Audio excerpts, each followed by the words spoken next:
Bismillah, alhamdulillah, assalamu alaikum, peace be unto you. Welcome to another episode of The Deen Show.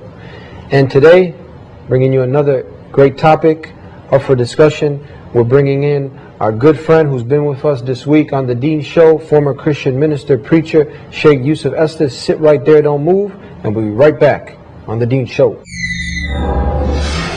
Allah is enough for me. Handsome Yusuf cried, Allah is enough for me.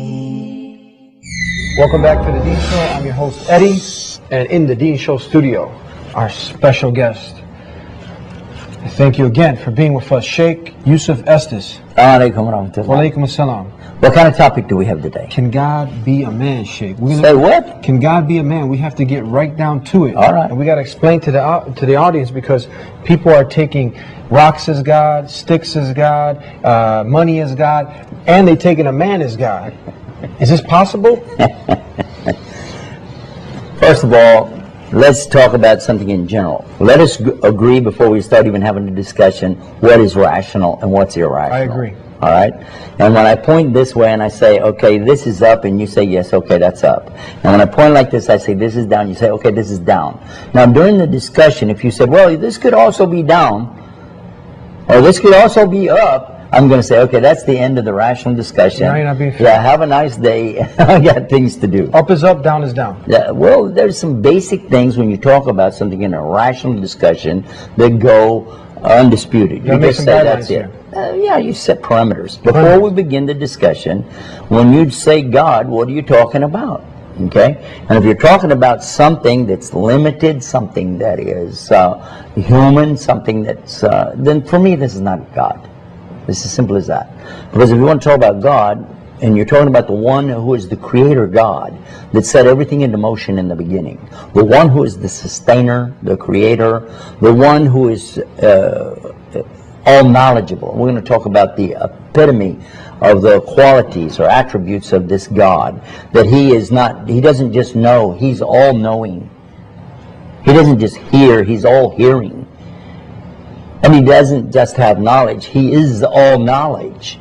So if you understand it from that perspective, then when you begin your logical discussion, your rational communication on the subject, you're going to be able to say, all right, this would work and this wouldn't work. But if you don't set the parameters in the beginning, then the discussion goes crazy. You can say anything you want to. You can say you're God. Well, go ahead and say that, but it doesn't make it happen. It's like playing a ball game with no rules now. No foul lines or nothing. We got to make sure we stay in the perimeters, like you said. I'm from Texas. I remember years ago someone said to me, would you like to learn how to play a new kind of poker? I said, poker? This is a card game. They said, yeah. They said, we got a new kind. It's called As You Go Poker. I said, as you go? They said, yeah, I make the rules as you go. No. Doesn't work. So we made the rules now. If you say up, up, down, down. Yeah. Okay. All right. Now, when we're talking about God, if you're saying God, meaning the one who created everything, quite obviously he's not the creation and doesn't need to go in his creation. It doesn't make any sense. Even a human, and we're not comparing God to a human, but if a human makes a computer and he has a problem with it, he doesn't crawl into the software and try to work on for that. It doesn't work like that. That's nuts. No. And how about the Lord of the universe? When you realize that we as human beings are tiny compared even to a tree, or how about a tree compared to a mountain, or a mountain compared to the earth, or the earth compared to the sun, or the sun compared to the solar system, or the solar system we're in compared to other solar systems which are much bigger. There are suns which are many times bigger than our sun. And then within that you've got your galaxies. And these galaxies are huge. And within that all gets bigger and bigger. Now you're talking about the Milky Way. Now they tell us even the Milky Way doesn't cover everything. And it goes beyond and beyond. And you're talking about the one who created all of this. And how in the world are you going to compare this God to something tiny and minuscule here on the planet? That's an insult. That's disgusting. Now, and once we've established that, now let's talk about in particular a man. If somebody said God could be a man, then the logical statement following that should be, then why can't he also be a woman? I've thought about that. Why not? And if they said God is a man, then where did he come from? What color was he? That's a good point. What language did he speak? That's another good point. And how tall is he? You see, you have to start defining God. No, yeah. And immediately you'll have somebody who'll go irrational on you here, and they'll say, well, yeah, but he can do anything. Well, this is another problem. Does God do anything? Is God without limits? If you said, well, God has no limits. Okay. From a human standpoint, that will not make sense. And an atheist can shoot you down immediately, very easy. It can simply ask you, does God have any limits? And you say, no. Can God do anything? Well, he's setting you up, and you're saying, that's right. Is there anything God cannot do? He's got 3 questions to get you to only 3 questions, and you're up against the wall, and you don't even see it coming. Is God without limits? You bet. Can God do anything? You bet. Is there anything God cannot do? Can God do anything? Yes, absolutely, emphatically. Okay, can he die? You know, for some, they will say yes, because they'll say their God died on the cross, or their God died for me, or something like this. But to someone who's really thinking about it, he's going to go, no, the real God can die. Is that true? Can God die? How about this? Leave that one alone. Can he cheat?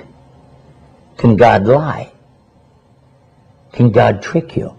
Because if you say yes to that one, then how do you know you're on the right way? How do you know? If God can trick you, maybe the whole thing's a big trick. Huh? Sounds like that poker game the guy was trying to make. As you go. As you go. Just go along and change everything and play with people's brain. But in reality, the only way that a human being could come to know, or let's forget the human being, anything within the creation could never understand the Creator. This is impossible. Because that which is subjected to something bigger is not going to be able to control that or manage it, because this doesn't make sense. You being a former Christian minister, you actually used to believe that God was a man. I would have probably done the irrational thing with you and said, well, yes and no. Because when you answer a question with yes and no, you canceled out both sides of it already, and you're going to give an irrational answer. That's why you say that. Well, yes and no. Yes this, but no that. Okay? Could God be a man? Well, not God, but a form of the God, a part of the God, but not the whole God. You kind of get in a sticky web over here. Well, yeah, because if you say God's a man, okay, he's walking on the earth, yeah. Who's running the rest of the universe? Huh? Well, he had it on automatic pilot. You go, automatic pilot? They had automatic pilot and said, well, you know, God has whatever he wants to have. You know, he can put it on autopilot. And where do you get this stuff from? Well, you can say that a form of God, a spirit of the God. Well, how many spirits has he got?